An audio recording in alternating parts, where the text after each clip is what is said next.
അസ്സലാമു അലൈക്കും വറഹ്മത്തുള്ളാഹി.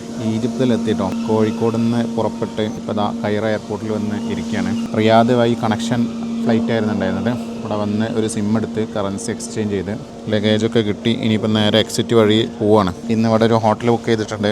അങ്ങോട്ട് ലൊക്കേഷൻ ഇട്ട് പോകണം. സിം ഇങ്ങനെ ആക്റ്റീവായി വരുന്നേ ഉള്ളൂ. ഒരു സിം ഇട്ടാൽ ഒരു 5 മിനിറ്റ് എടുക്കും. പിന്നെ ഇത് ആക്റ്റീവായി വരാൻ 5-10 മിനിറ്റ് എടുക്കും. അപ്പോൾ നമുക്ക് യൂബർ ബുക്ക് ചെയ്ത് പോകണമെങ്കിൽ ഡാറ്റ ആണല്ലോ.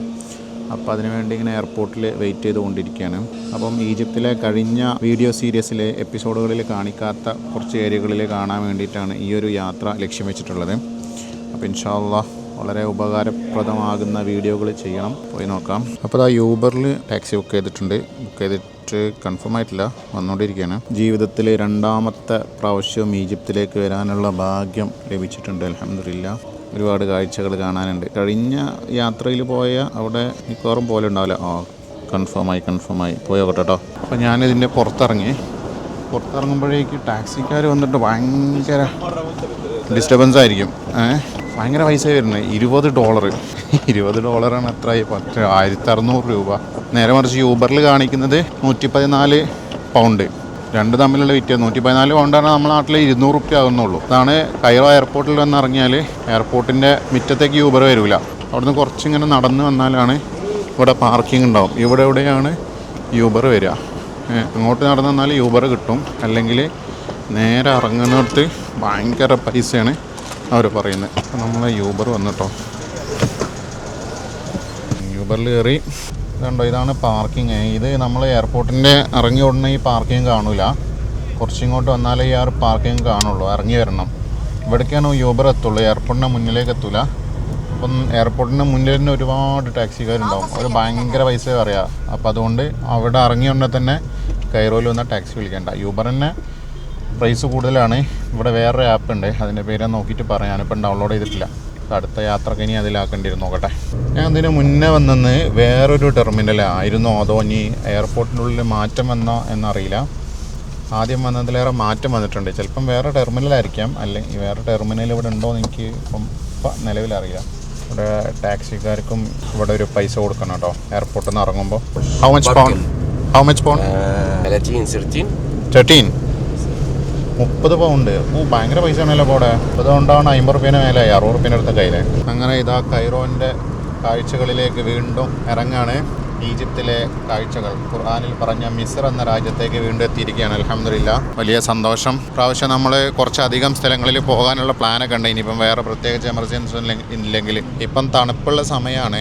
അതിശക്തമായ തണുപ്പായി തോന്നുന്നില്ല. ഇനി രാത്രി എന്താ അവസ്ഥ അറിയില്ല. ഇപ്പോൾ വന്ന് ഇറങ്ങിയല്ലേ ഉള്ളൂ. പിന്നെ ഞാൻ നേരത്തെ കോൺടാക്ട് ചെയ്തിരുന്നു, തണുപ്പുണ്ടെന്ന് പറഞ്ഞു. പക്ഷേ മറിഞ്ഞുകൊണ്ടിരിക്കുകയാണ്. ഒരേ ക്ലൈമറ്റ് അല്ല. ചിലപ്പോൾ ശക്തമായ തണുപ്പ്, ചിലപ്പം കുറഞ്ഞ തണുപ്പ്, അങ്ങനെയൊക്കെയാണുള്ളത്. അൽഹംദുലില്ലാ. കൈറോ കാലാവസ്ഥ മാറിയോണ്ട് വേറൊരു രസം. അന്ന് ഞാൻ വരുന്ന സമയത്ത് ചെറിയ തണുപ്പുണ്ടായിരുന്നു. പോകാനായപ്പോഴേക്ക് നല്ല ചൂടായ ഒരു അവസ്ഥ ഉണ്ടായിരുന്നത്. പക്ഷേ ഇപ്പം നല്ല കാലാവസ്ഥ. ഇനി രാത്രി എന്തൊക്കെയാണെന്നറിയില്ല. ഡെവലപ്മെൻറ്റുകൾ നടന്നുകൊണ്ടിരിക്കുകയാണ്. പാലങ്ങൾ കാണാൻ പറ്റും. വാഹനത്തിൻ്റെ ഡ്രൈവിംഗ് രീതി പറയണ്ടല്ലോ. റഷ് ഡ്രൈവിംഗ് ആയിരിക്കും. എത്ര വരിപ്പാതയുണ്ട്? 1, 2, 3, 4, 5, 6 വരിപ്പാതൊക്കെ ഉണ്ട്. പക്ഷേ വണ്ടി പോകുന്നത് തലങ്ങും വിലങ്ങായിരിക്കും.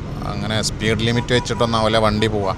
അപ്പോൾ അങ്ങനെയൊക്കെയാണ് കൈറോയിലെ ആദ്യത്തെ കാഴ്ചകളുള്ളത്. നമ്മളിപ്പം ടൗണിൻ്റെ ഒരു ഭാഗത്തേക്ക്, എയർപോർട്ട് ഒരു ഏരിയയിലാണ്. ഇനിയിപ്പം ടൗണിലേക്ക് ഇങ്ങനെ കടന്നു പോവുകയാണ്. ഞാൻ ഇന്നൊരു എയർബിഎൻബിയിലൊരു ഹോം സ്റ്റേ ആണ് ബുക്ക് ചെയ്തിട്ടുള്ളത്. അവിടേക്കാണ് പോകുന്നത്. അത് കുറച്ച് എക്സ്പെൻസീവായൊരു ഹോം സ്റ്റേ ആണ്. ഏതായാലും നോക്കട്ടെ. ഇന്ന് ഇവിടെ ഒരു ഹോസ്റ്റ് ഉണ്ടായിരുന്നു. പക്ഷേ അയാൾക്കൊരു അർജൻറ്റ് ഉണ്ടായതുകൊണ്ട് അയാൾക്ക് എന്നെ ഹോസ്റ്റ് ചെയ്യാൻ പറ്റുന്നില്ല. അതുകൊണ്ടാണ് ഞാനിന്ന് ബുക്ക് ചെയ്തത്. പിന്നെ കാലിക്കറ്റ് എയർപോർട്ടിൽ നിന്ന് കഴിഞ്ഞ തവണ വന്നപ്പം ടിക്കറ്റും വിസയും പിന്നെ ട്രാവൽസ് എന്ന ഗ്യാരണ്ടി ലെറ്ററും കാണിച്ചാൽ മതിയായിരുന്നു. ഇപ്രാവശ്യം ഗ്യാരണ്ടി ലെറ്റർ മതിയില്ല, ഹോട്ടൽ ബുക്കിംഗ് വേണം എന്ന് പറഞ്ഞു. അപ്പോൾ ഞാൻ അവിടെ നിന്ന് Booking.com'ലൊക്കെ എടുത്തിട്ട് ഹോട്ടൽ ബുക്കിംഗ് ചെയ്തു. ഹോട്ടൽ ബുക്കിംഗ് ചെയ്തിട്ട് പിന്നെ ആദ്യം ഹോട്ടൽ ബുക്കിംഗ് ഇല്ലാത്തതുകൊണ്ട് വേറെ എൻ്റെ കൗണ്ടറിൽ നിന്ന് മാറ്റിയിട്ട് ബുക്ക് ചെയ്യാൻ പറഞ്ഞു. ഞാൻ അവിടെ ഇപ്പോൾ സൈഡിൽ പോയി ബുക്കൊക്കെ ചെയ്ത് തിരിച്ച് വന്ന് കൗണ്ടറിലെത്തിയപ്പോൾ പിന്നെ വേറെ കൗണ്ടർ കിട്ടും. അവിടെ നിന്നോട് ഒന്നും ചോദിച്ചില്ല. നേരെ വിസ, പാസ്പോർട്ട്, ഹോട്ടൽ ബുക്കിംഗ് ഉണ്ടോ? ഉണ്ടെന്ന് പറഞ്ഞു. ഓൾക്ക് കാണും വേണ്ട, ഒന്നും വേണ്ട. വെറുതെ സമയം മെനക്കെടുത്താന്നല്ലാതെ. ഞാൻ പിന്നെ ഫ്രീ ക്യാൻസലേഷൻ ഉള്ളതും പൈസ ഒന്നിൽ മാത്രമേ പൈസ കൊടുക്കേണ്ടുള്ളൂ. അത് പേയ്മെൻറ്റ് പോയിട്ടില്ല. ക്രെഡിറ്റ് കാർഡിൻ്റെ നമ്പർ വെച്ചിട്ട് അങ്ങനെ ചെയ്തതാണ്. അപ്പോൾ അത് ക്യാൻസൽ ചെയ്യാൻ പറ്റും, എക്സ്പെൻസ് ഇല്ല.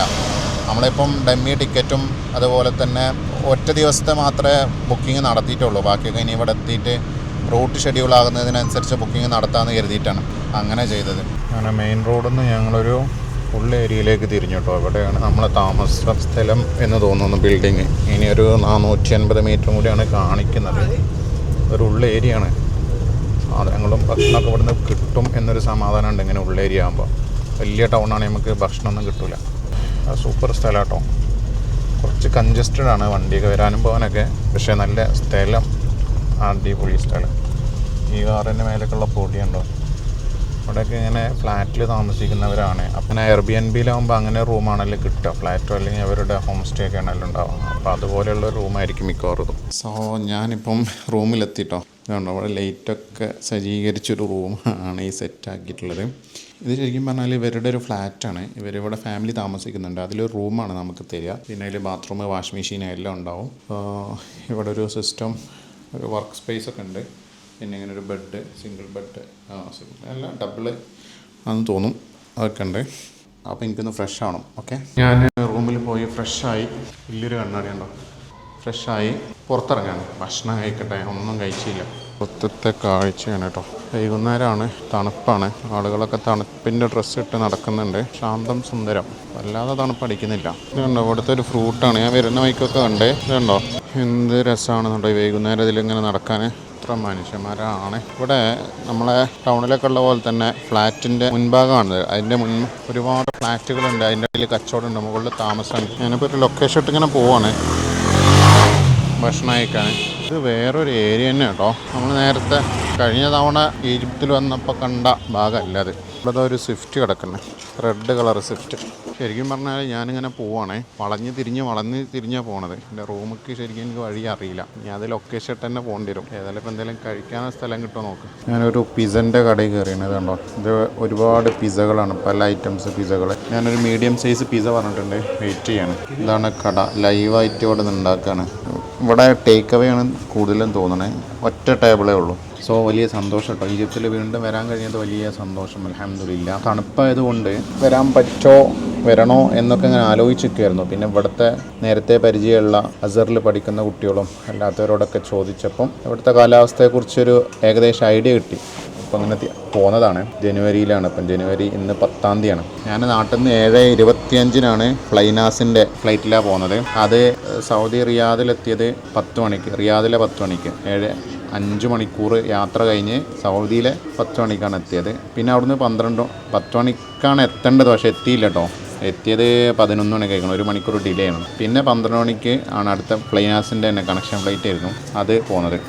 അത് തന്നെ ഒരു അരമണിക്കൂർ ഡിലേ ആയിട്ടാണ് ടേക്ക് ഓഫ് ചെയ്തത്. പിന്നെ ഇവിടെ ഏകദേശം കറക്റ്റ് ടൈമിൽ തന്നെ എത്തി. ബാഗ്ദാദ് എയർപോർട്ട് അന്ന് കണ്ടതിലേറെ ചെറിയ വ്യത്യാസങ്ങൾ തോന്നുന്നുണ്ട്. അന്ന് എനിക്ക് ഇനി വേറെ ടെർമിനലാണോ ഇത് പുതിയതാക്കിയതാണോ എന്നൊന്നും മനസ്സിലായിട്ടില്ല. എന്തായാലും ചെറിയ വ്യത്യാസങ്ങൾ തോന്നുന്നുണ്ട്.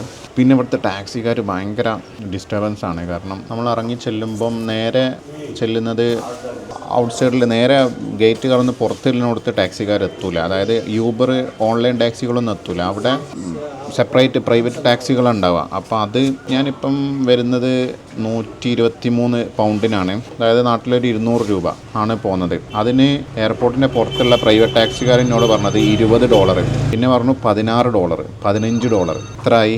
$20 പറഞ്ഞാൽ ഇപ്പോൾ 1300 1500 റുപ്യേൻ്റെ അടുത്ത് ആയില്ലേ. നേരെ മറിച്ച് ഞാൻ ഇവിടെ എത്തിയത് 200 റുപ്യക്കാണ്. അപ്പോൾ അതാണ് അതിൻ്റെ ഒരു ഡിഫറൻസ്. പിന്നെ നിങ്ങൾ അവിടെ ഇറങ്ങുമ്പോൾ തന്നെ പറയും യൂബർ കിട്ടണമെങ്കിൽ കുറേ അങ്ങോട്ട് നടക്കണം, 1 കിലോമീറ്റർ നടക്കണം, 2 കിലോമീറ്റർ നടക്കണം, അടിയിലേക്ക് പോകണം, അങ്ങനെയാണ് ഇങ്ങനെയൊക്കെ. അതൊന്നും പ്രശ്നമില്ല. ജസ്റ്റ് ഒന്ന് ഇറങ്ങി ലെഫ്റ്റിലേക്ക് പോയാൽ ഒരു അടിയിലേക്ക് ഇത് കാണും. അവിടെ ഇറങ്ങിയാൽ യൂബർ കിട്ടുന്ന സ്ഥലത്തെത്തി. കുറഞ്ഞ ദൂരമേ ഉള്ളൂ, പക്ഷേ നമ്മളോട് പറഞ്ഞ് അങ്ങോട്ട് എന്തൊക്കെയോ ആക്കി തീർക്കും. നമ്മൾ ഏകദേശം ഒരു ഇന്ത്യൻ്റെ ടച്ച് അതിങ്ങനെ കാണാം. നമ്മൾ ഇന്ത്യയിൽ തന്നെ പല സ്ഥലത്തെത്തിയാൽ ടാക്സിക്കാർ പല രൂപത്തിൽ നമ്മളെ പറ്റിക്കാൻ നോക്കും.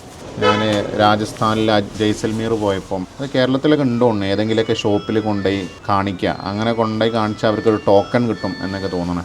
നമ്മൾ വാങ്ങിയതിൻ്റെ കമ്മീഷൻ കിട്ടും. പക്ഷേ നമ്മൾ സമയമില്ലാത്ത സമയത്ത് നമ്മളിങ്ങനെ ചോദിച്ച് അത് ചടപ്പിക്കുന്ന ഒരു സംഗതി ഉണ്ടാകാറുണ്ട്. അപ്പം അങ്ങനെയൊക്കെയാണ്. പിസ്സ ആകുന്നേ ഉള്ളൂ. 2 കുട്ടികളാണ് അവിടെ ഉണ്ടാക്കുന്നത്. മാഷാ അല്ലാ, നമ്മുടെ പിസ്സ വന്നിട്ടോ. അത് എന്തൊരു വലുപ്പമുള്ള പിസ്സ ആണെന്നോ. പിന്നെ അതോടൊപ്പം കഴിക്കാൻ കെച്ചപ്പ്, കുറച്ച് വെജിറ്റബിൾസൊക്കെ ഉണ്ട്. ഭയങ്കര വലിയ പിസ്സ. ഈ പിസ്സ ഭയങ്കര ടേസ്റ്റുള്ള പിസ്സ കേട്ടോ. കണ്ടോ, നല്ല രസമുണ്ട്. അരിവാങ്ങ് കൊടുക്കാണ് 5:12.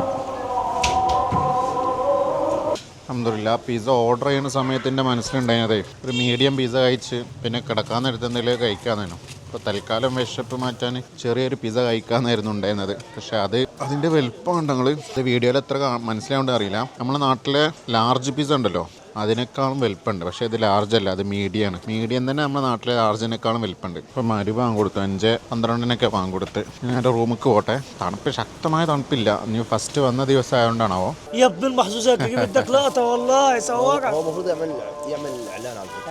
50 പൗണ്ടിനാണിത്. عمل لهم فيديو قال لهم حجنكش. اي والله ما شاء الله. الله والله عايزين ناكل عيش عايزينها بالحلال. ايه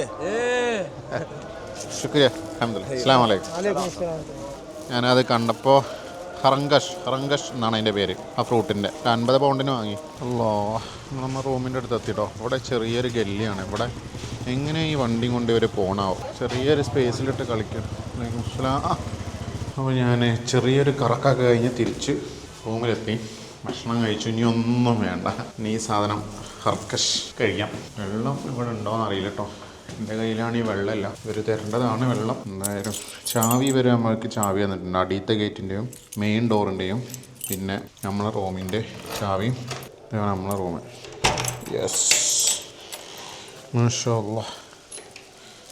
വെട്ടിയും കാര്യങ്ങളൊക്കെ ഒന്ന് റെസ്റ്റ് എടുക്കണം. നല്ല തലവേദന എടുക്കുന്നുണ്ട്. നല്ല തലവേദന അല്ലേ, ഹാർഡായ തലവേദന അല്ല, ഒരു അസ്വസ്ഥത ഉള്ള പോലെ ഉണ്ട്. കുറേ വർക്കുകൾ ബാക്കിയുണ്ട്. അല്ലോ അങ്ങനെയൊക്കെയാണ്. പിന്നെ $100 എക്സ്ചേഞ്ച് ചെയ്തിരുന്നു. അപ്പം $100 എക്സ്ചേഞ്ച് ചെയ്തപ്പോൾ കിട്ടിയ നോട്ട് കെട്ടാണ്. കുറച്ചുകൂടി ഉണ്ട്. കണ്ടോ, ഇവിടുത്തെ ഈജിപ്ഷ്യൻ നോട്ടാണത്. ഇതിലിപ്പോൾ 300 പൗണ്ടിൻ്റെ അടുത്ത് ചിലവായി. 300 അത് 200 പൗണ്ട് ചിലവായി. ബാക്കി ഇത്ര കട്ടിക്കുള്ള പൗണ്ട്. ഇതൊക്കെ 50 നോട്ടാണ്. 50 പൗണ്ടിൻ്റെ നോട്ടാണ് കേട്ടോ. അത് കണ്ടോ, 50 ജുനൈഹ 50 പൗണ്ടാണ്. ഈ മസ്ജിദിൻ്റെ അടുത്തേക്ക് നമ്മൾ കഴിഞ്ഞ എപ്പിസോഡിൽ പോയിട്ടുണ്ട്. ഇതിന്മ കാണുന്നത് ഫറോവമാരുടെ കുറേ കരികടയാണ്. ഇതൊക്കെ അതന്നെ ഫറോവമാരുത്. പിന്നെ ഇവിടെ വേറെ സംഗതി എന്താ വെച്ചാൽ, നമ്മുടെ നാട്ടിലൊക്കെ കീറിയത് സ്റ്റിക്കർ ഒട്ടിച്ചാൽ പിന്നെ കടകളിലോ ഒന്നും എടുക്കില്ലല്ലോ, ട്രാൻസാക്ഷന് പറ്റില്ലല്ലോ, പിന്നെ ബാങ്കിൽ കൊണ്ടെടുക്കാനല്ലേ പറ്റുള്ളൂ. പക്ഷേ ഇവിടെ അങ്ങനെ ഇല്ല തോന്നുന്നു. സ്റ്റിക്കർ ഒട്ടിച്ചാലും എടുക്കും. ഞാനിപ്പം വന്ന ഇതിലെനിക്ക് സ്റ്റിക്കർ ഒട്ടിച്ചിട്ടുണ്ടായിരുന്നു. അത് ഞാൻ ആ കാറുകാരന് കൊടുത്തു.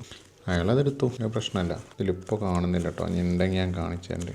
കീറിയാൽ സ്റ്റിക്കർ ഒട്ടിക്കുമല്ലോ, അങ്ങനെ സ്റ്റിക്കർ ഒട്ടിച്ചത്. ഇത് 5 പൗണ്ട്. ഇതുണ്ടോ, ഇത് 5 പൗണ്ട്. ഇത് ചില്ലറയാണ്. ഇതിമുള്ളത് ഫറോവൻ്റെ ഒരു രാജ്ഞിയുടെ ചിത്രമാണ്. അപ്പം അങ്ങനെയൊക്കെയാണ് വിശേഷങ്ങൾ. ഞാനിപ്പോൾ വാങ്ങിയ ഫ്രൂട്ടാണിത്, ഹറങ്കഷ്. നമ്മുടെ നാട്ടിലൊക്കെ ഏതാണ്ടോ ഇതിങ്ങനെ ഒരു കവറിലാണ് വരുന്നത്. അതായത് നമ്മുടെ നാട്ടിൽ ഇത് എന്തോ ഒരു സാമ്യത്തിൽ നമ്മളെ കാട്ടിലൊക്കെ ഇങ്ങനെ കാണാമല്ലോ അല്ലേ. ഇതിങ്ങനെ പൊളിച്ചാലാണ് ഇതിൻ്റെ ഉള്ളിൽ കിട്ടുക. കണ്ടോ ഇതിങ്ങനെ ബിസ്മില്ലാ. മധുരമുണ്ട്, ചെറിയൊരു പൊളിയുണ്ട്, നല്ല രസമുണ്ട്. പക്ഷേ അത് അവർ തരുമ്പോൾ ഉണ്ടോ, അവർ തൊലിച്ചുണ്ടാവും അതിൽ തരിക. ഈ ഇതോടുള്ളത് തരിക. ഈ ഏരിയ ആയതുകൊണ്ട് കേട്ടോ. ഇവിടെ അല്ലെങ്കിൽ ഓൾഡ് കൈറോയിലൊക്കെ ആണെങ്കിൽ ചിലപ്പോൾ ഇതിന് കുറഞ്ഞ വിലക്ക് കിട്ടുമായിരിക്കും. പോർച്ച് ഏരിയ, ഫ്ലാറ്റുകൾ, പൈസക്കാരൊക്കെ താമസിക്കണം. ഇവരെങ്ങനെയാണെന്ന് വെച്ചാൽ എനിക്ക് തോന്നുന്നു റെൻറ്റിനാണ് ഇവിടെ നിൽക്കുന്നത്. എന്നിട്ട് വെബ്സൈറ്റിൽ കൊടുക്കുകയും ചെയ്യും, എയർബിഎൻബിയിൽ കൊടുക്കും. അപ്പോൾ അവർക്ക് ഇങ്ങനെ ഗസ്റ്റ് വന്നാൽ, ഇപ്പം എനിക്കിവിടെ നിൽക്കാൻ $16 അവർ ഈടാക്കുന്നത്, 1300 രൂപ. അതിൽ ഈ ഒരു റൂം ഉണ്ടാവും, ബാത്റൂം ഉണ്ടാവും, അതിൽ വാഷ് മെഷീൻ കാര്യങ്ങളൊക്കെ ഉണ്ട്. അപ്പോൾ അവരുടെ താമസം കഴിയും. പിന്നെ ഇങ്ങനെ ഗസ്റ്റ് വരുമ്പോൾ അതിൽ നിന്നുള്ള പേയ്മെൻറ്റ് അവർക്ക് കിട്ടുകയും ചെയ്യും. അപ്പോൾ അതിൽ നിന്ന് വാടകയും പോകും. പിന്നെ ഇവർ ക്ലീനാക്കലൊക്കെ ഇവിടുത്തെ ഒരു ഫാമിലിയാണ്, ഒരു ഹസ്ബൻഡ് ആൻഡ് വൈഫാണ്. ക്ലീനാക്കലൊക്കെ ഈ ലേഡി ആയിരിക്കും. പിന്നെ ബ്രേക്ക്ഫാസ്റ്റ് ഇതിലുണ്ടെന്ന് തോന്നുന്നുണ്ടെങ്കിൽ അതും കൂടി അവർ തയ്യാറാക്കി തരുമായിരിക്കും. ഓരോരുത്തരും പൈസ ഉണ്ടാക്കുന്നത് ഓരോ രൂപത്തിലാണ്. ജീവിക്കണമെങ്കിൽ ഭക്ഷണം കഴിക്കണമല്ലോ, ഭക്ഷണം കഴിക്കണമെങ്കിൽ പൈസ ആണല്ലോ. ശ്വാസമല്ലേ അല്ലാതെ നമുക്ക് ഫ്രീ ആയിട്ട് തന്നിട്ടുള്ളൂ, ബാക്കിയൊക്കെ പൈസ കൊടുക്കണ്ടേ. ഓരോരുത്തരും ഓരോ മാർഗ്ഗ രൂപത്തിലാണ് ഉണ്ടാക്കുന്നത്. പക്ഷെ എന്താ വെച്ചാൽ ആദ്യം പറ്റിക്കാതെ ഇരുന്നാൽ മതി, നല്ല രൂപത്തിലൊക്കെ സമ്പാദിക്കാം. അപ്പോഴാണ് അതിൻ്റെ ഒരു രസം ഉണ്ടാവുള്ളൂ. ഇത് സംഗതി നല്ല രസമുണ്ട് കേട്ടോ. ഞാൻ കുറച്ച് കഴിക്കും ഇവിടെ നിന്ന് പോകുമ്പോഴേക്കും. അപ്പം ഒന്ന് ശരി, നാളെ കാണാം. അസ്സലാമു അലൈക്കും വറഹ്മത്തുള്ളാഹി.